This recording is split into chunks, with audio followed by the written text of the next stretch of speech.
Robert Kiyosaki की rich dad poor dad सिर्फ एक किताब नहीं है, ये पैसे को देखने का नजरिया ही बदल देती है। इसकी शुरुआत होती है दो बिल्कुल अलग अलग पिताओं से मिली सलाह से। एक ऐसी सलाह जिसने कियोसाकी की पूरी जिंदगी को एक नया मोड़ दे दिया। चलिए आज इसी शक्तिशाली कहानी के कुछ सबसे जरूरी सबकों पर नजर डालते हैं।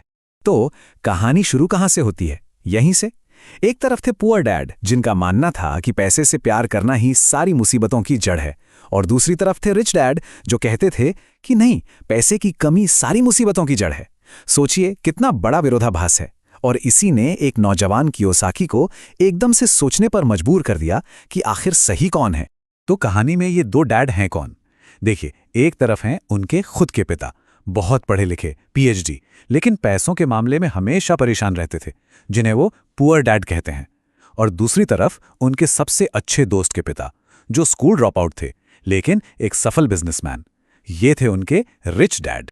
उनके पुअर डैड की सोच बिल्कुल वैसी थी जैसी हम सब अपने घरों में सुनते आए हैं कि भाई खूब पढ़ाई करो, अच्छी डिग्री लो, ताकि एक बड़ी और अच्छी कंपनी में नौकरी मिल सके।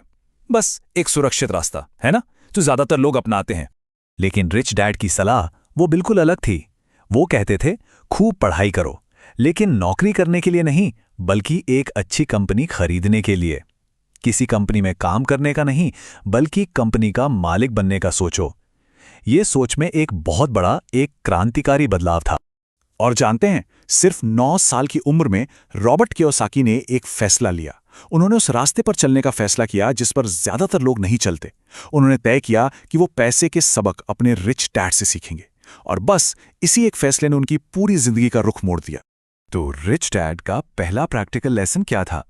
इसकी शुरुआत हुई एक ऐसी नौकरी से जो सुनने में शायद किसी को लगे कि ये तो बच्चों का शोषण है। सिर्फ 10 सेंट 1 घंटे का। यकीन होता है, दुकान में डिब्बों की धूल साफ करने के लिए उन्हें यही मिलता था। और ये कोई गलती नहीं थी। रिच डैड ने ये जानबूझकर किया था ताकि वो फ्रस्ट्रेट हो जाएं और सवाल पूछें। रिच डैड ने बाद में समझाया कि जिंदगी कभी लेक्चर देकर नहीं सिखाती, वो तो बस हमें धक्के मारती है। और हर धक्का एक तरह से जिंदगी का ये कहना होता है कि उठो, जागो, यहां कुछ सीखने के लिए है। तो उस कम पगार का और फिर बाद में तो बिना पगार के काम करने का असली मकसद क्या था? मकसद था भावनाओं यानी इमोशंस से ऊपर उठकर सोचना सीखना। सबक ये था कि देखो, डर मतलब पैसे ना होने का डर, और लालच मतलब ज्यादा पैसे का लालच, इन्हीं दो इमोशंस को अपनी जिंदगी कंट्रोल मत करने दो। और इसी जाल को रिच डैड ने एक नाम दिया था, द रैट रेस या चूहा दौड़। सोचिए इसके बारे में। सुबह उठो, काम पर जाओ, पैसे कमाओ, बिल भरो, और महीना खत्म होने से पहले पैसे खत्म। फिर से वही साइकिल, एक अंतहीन चक्कर। और रिच डैड बस यही चाहते थे कि ये दोनों बच्चे इस चक्कर से बाहर निकलने का रास्ता सीखें। तो क्या बच्चों ने ये सबक सीखा? बिल्कुल। उन्होंने इसे प्रैक्टिकली कर दिखाया। उन्होंने एक मौका देखा कबाड़ में फेंकी हुई कॉमिक बुक्स में। फिर उन्होंने एक सिस्टम बना दिया, एक छोटी सी कॉमिक बुक लाइब्रेरी जहां 10 सेंट देकर कोई भी पढ़ सकता था। और सबसे कमाल की बात, उन्होंने पैसे को अपने लिए काम पर लगा दिया। वो वहां हो या ना हो, उनकी लाइब्रेरी पैसा कमा रही थी। वही कॉमिक बुक लाइब्रेरी उनका पहला एसेट था। और यहीं से हम रिच डैड के सबसे जरूरी नियम पर आते हैं। ये वो नींव है जिस पर अमीरी की पूरी इमारत खड़ी होती है। और ये नियम इतना सिंपल है कि अक्सर लोग इसे अनदेखा कर देते हैं। तो एसेट या संपत्ति आखिर ये है क्या? रिच डैड की परिभाषा एकदम सीधी सादी है। कोई भी चीज जो जेब में पैसा डालती है वो एसेट है, बस, और कुछ नहीं। और लायबिलिटी यानी देनदारी, वो ठीक इसका उल्टा है। कोई भी चीज जो जेब से पैसा निकालती है। असली खेल बस इन दोनों के फर्क को समझने का है। और यही है रूल नंबर 1, एसेट और लायबिलिटी के बीच का फर्क जानो और हमेशा एसेट खरीदो। रिच डैड कहते थे कि अगर कोई बस इतना सा नियम समझ ले और अपनी जिंदगी में उतार ले, तो उसे अमीर बनने से कोई नहीं रोक सकता।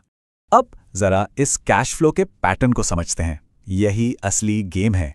देखिए, गरीब और मिडिल क्लास का फोकस होता है अपनी सैलरी यानी इनकम पर। पैसा आता है और फिर खर्चों और देनदारियों जैसे कार की ईएमआई, घर का किराया, इन सब में निकल जाता है, आया और गया। लेकिन अमीर लोग, उनका फोकस इनकम पर नहीं, अपने एसेट कॉलम पर होता है। वो ऐसी चीजें खरीदते हैं जो उनके लिए और पैसा बनाती हैं। फिर उस पैसे से वो और एसेट खरीदते हैं। ये एक साइकिल है जो रुकता नहीं और उन्हें लगातार और अमीर बनाता जाता है। ये बात इस एक लाइन में बहुत अच्छे से समझी जा सकती है। अमीर लोग एसेट खरीदते हैं, गरीब लोगों के पास सिर्फ खर्चे होते हैं, और मिडिल क्लास ऐसी लायबिलिटीज खरीदता है जिसे वो एसेट समझ बैठता है। ये लाइन सब कुछ कह देती है। ठीक है, तो सवाल ये उठता है कि ये असली एसेट्स हैं क्या? वो कौन सी चीजें हैं जो किसी का एसेट कॉलम बनाती हैं? चलिए देखते हैं। कियोसाकी के हिसाब से असली एसेट्स की कुछ कैटेगरीज हैं, जैसे ऐसे बिजनेस जिन्हें चलाने के लिए हर वक्त वहां मौजूद रहने की जरूरत नहीं, स्टॉक्स, बॉन्ड्स, ऐसी रियल एस्टेट जिससे किराया आता हो, नोट्स यानी जहां से ब्याज मिले, और हाँ, इंटेलेक्चुअल प्रॉपर्टी से मिलने वाली रॉयल्टी, जैसे कोई किताब लिख दी। ये सब मिलकर ही किसी का अपना बिजनेस बनाते हैं और उसे उस रैट रेस से बाहर निकालते हैं। तो इस पूरी बातचीत का सार क्या है? वो ये कि असल फाइनेंशियल सिक्योरिटी अपनी सैलरी से नहीं आती, बल्कि अपने काम से काम रखने से आती है।